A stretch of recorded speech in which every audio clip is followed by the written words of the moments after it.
Hello guys, welcome to mindset matters YouTube channel. Bigg Boss Kannada season 12ರ winner Gilli Nata ಅವರಾಗಿದ್ದಾರೆ. ರಕ್ಷಿತಾ ಶೆಟ್ಟಿ ಅವರು first runner up, second runner up ಅಂದರೆ top 3ಯಲ್ಲಿರೋದು ಅಶ್ವಿನಿ ಗೌಡ ಅವರು. ಅಶ್ವಿನಿ ಗೌಡ ಅವರು ಥರ್ಡ್ ಪ್ಲೇಸ್ನಲ್ಲಿ ಬಂದಿರೋದು ಖುಷಿ ಇಲ್ಲ, ಅಂದರೆ ಅಸಮಾಧಾನ ಇದೆ. ಅವರಿಗೆ ವಿನ್ನರ್ ಆಗ್ತೀನಿ ಅನ್ನೋ ಕಾನ್ಫಿಡೆನ್ಸ್ ಇತ್ತು. ಅಶ್ವಿನಿ ಅವ್ರ ಗೌಡ ಬಿಗ್ ಬಾಸ್ ಮನೆಯಿಂದ ಹೊರಗಡೆ ಬಂದು ಏನು ಹೇಳ್ತಾರೆ ಗಿಲ್ಲಿ ಬಗ್ಗೆ ಅಂದರೆ, ಗಿಲ್ಲಿ ನಟ ವಿನ್ ಆಗಿರೋದು ಬಡವ ಅನ್ನೋ ಕಾರ್ಡ್ನ ಪ್ಲೇ ಮಾಡಿ, ಅವನು ಬನಿಯನ್ ಹಾಕ್ತಿರೋದು ಅಂದರೆ ಯಾವುದೇ ಕಾಸ್ಟ್ಲಿ ಬಟ್ಟೆನ ಹಾಕ್ತಿರ್ಲಿಲ್ಲ, ಇದನ್ನು ನೋಡಿ ಜನ ಬಡವ ಅಂತ ಅವ್ರಿಗೆ ವೋಟ್ ಹಾಕಿದ್ದಾರೆ ಅಂತ ಹೇಳ್ತಾರೆ. ಹಾಗೆ ಗಿಲ್ಲಿ ನಟ ಬಡವ ಅಲ್ಲ, ಅವನು ಶ್ರೀಮಂತ. ಅವನು ದೊಡ್ಡ ಅಂದರೆ ದುಬಾರಿ ಕಾರ್ನಲ್ಲಿ ಓಡಾಡ್ತಾನೆ. ಅವನು ಹೇಗೆ ಬಡವ ಆಗ್ತಾನೆ? ಬಡವ ಅನ್ನೋ ಫೇಕ್ ಇದನ್ನ ಇಟ್ಕೊಂಡು ಅವನು ಬಿಗ್ ಬಾಸ್ನ ವಿನ್ ಆಗಿದ್ದಾನೆ ಅಂತ ಹೇಳ್ತಾರೆ.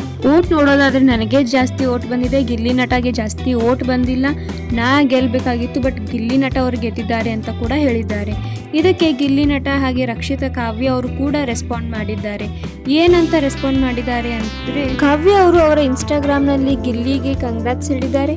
ಹಾಗೆ ಬಡವರ ಮಕ್ಕಳು ಗೆಲ್ಲಬೇಕು ಕಣ್ರಯ್ಯ ಅನ್ನೋ ಕ್ಯಾಪ್ಷನ್ ಕೂಡ ಹಾಕಿದ್ದಾರೆ. ಇದು ಅಶ್ವಿನಿ ಗೌಡ ಅವರ ಮಾತಿಗೆ ತಿರುಗೇಟು ಮಾತು ಆಗಿದೆ. ಅಶ್ವಿನಿ ಮಾತಿಗೆ ಗಿಲ್ಲಿ ಅವರು ಕೂಡ ಒಂದು ಇಂಟರ್ವ್ಯೂನಲ್ಲಿ ಅದಕ್ಕೆ ರೆಸ್ಪಾಂಡ್ ಮಾಡಿದ್ದಾರೆ. ಏನಂದರೆ, ನಾನು ರಿಚ್ಚು ಅಲ್ಲ, ನಾನು ಬಡವನೂ ಅಲ್ಲ, ನಾನು ಮಿಡಲ್ ಕ್ಲಾಸ್ ಫ್ಯಾಮಿಲಿಯವನು ಅಂತ ಕೂಡ ಹೇಳಿದ್ದಾರೆ. ರಕ್ಷಿತಾ ಅವರು ಇದರ ಬಗ್ಗೆ ಮಾತನಾಡಿದ್ದಾರೆ. ಗಿಲ್ಲಿ ಗೆದ್ದಿರೋದು ಶ್ರೀಮಂತಿಕೆ ಬಡತನದಿಂದ ಅಲ್ಲ, ಅವನು ಗೆದ್ದಿರೋದು ಅವನ ಟ್ಯಾಲೆಂಟ್ನಿಂದ ಅಂತ ಹೇಳಿದ್ದಾರೆ. ಅಶ್ವಿನಿ ಗೌಡ ಅವರು ಗಿಲ್ಲಿಗೆ ನೀನು ಬಡವ ಅನ್ನೋ ಕಾರ್ಡ್ನ ಪ್ಲೇ ಮಾಡಿ ವಿನ್ ಆಗಿದ್ದೀಯಾ ಅಂತ ಹೇಳಿದ್ದು ಎಷ್ಟು ಸರಿ? ನಿಮಗೆ ಇದು ಸರಿ ಅನಿಸುತ್ತಾ ತಪ್ಪ ಅನಿಸುತ್ತಾ? ಅಶ್ವಿನಿ ಗೌಡ ಹೇಳಿರೋದನ್ನು ಕಮೆಂಟ್ ಮಾಡಿ. ಹಾಗೆ ಗಿಲ್ಲಿ ವಿನ್ ಆಗಿರೋದು ನಿಮಗೆ ಖುಷಿ ಇದೆಯಾ ಅಥವಾ ಬೇರೆ ಯಾರಾದರೂ ವಿನ್ ಆಗಬೇಕು ಅನ್ನೋದಿದೆಯಾ ಅನ್ನೋದು ಕೂಡ ಕಮೆಂಟ್ ಮಾಡಿ. ನಿಮಗೆ ಈ ನನ್ನ ವಿಡಿಯೋ ಇಷ್ಟ ಆದರೆ ಲೈಕ್ ಮಾಡಿ, ಶೇರ್ ಮಾಡಿ, ಸಬ್ಸ್ಕ್ರೈಬ್ ಮಾಡಿ.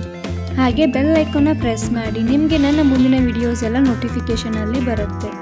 ವಿಡಿಯೋ ನೋಡಿದ್ದಕ್ಕೆ ಧನ್ಯವಾದಗಳು.